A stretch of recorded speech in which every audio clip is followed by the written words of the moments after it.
Yep.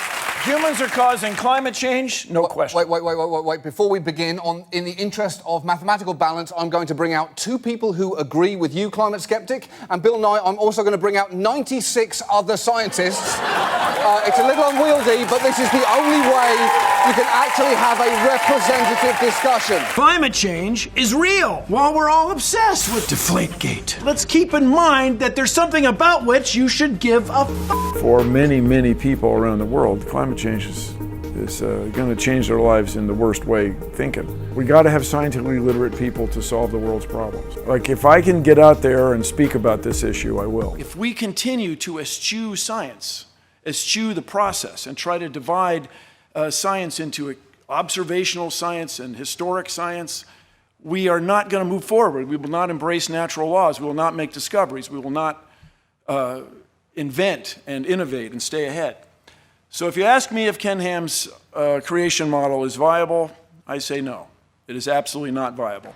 Just give us the simplest answer you can, the first 2 or 3 things that come to your mind, why the world is not 6,000 years old. Well, they're trees. Trees.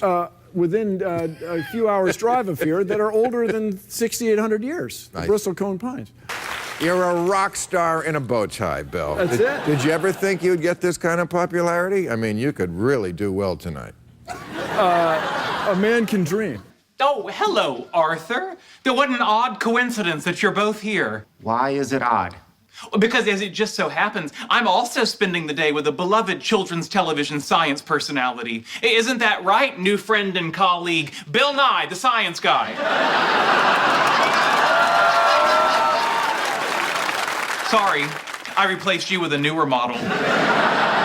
Back in the day on the Evolution show, this is around 1994 or 5. See, the children of living things are always different from their parents, but not completely different. I mean, they're related. Somebody from public broadcasting called the office and said, no, be sure to say it's only a theory, evolution.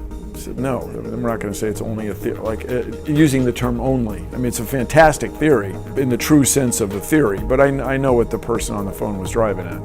That fight I really will fight.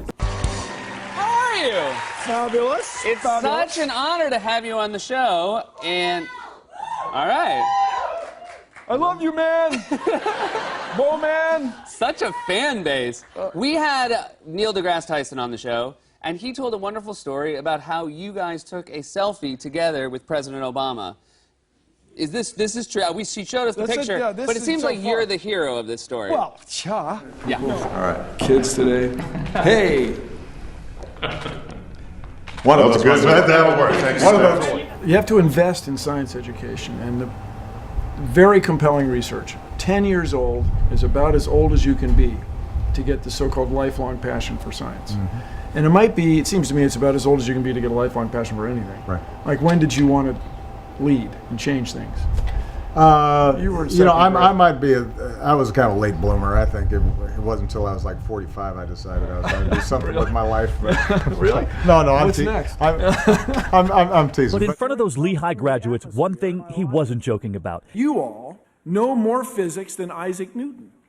You know more physics than Albert Einstein did. And about those handshakes, after giving his speech, he asked if he could shake every graduate's hand, all 1,889 of them. As I say to everybody, I don't think they're going to remember what I said, but they'll remember how they felt, how they feel at that time, and that's really important. There it goes! Dare I say it, change the world.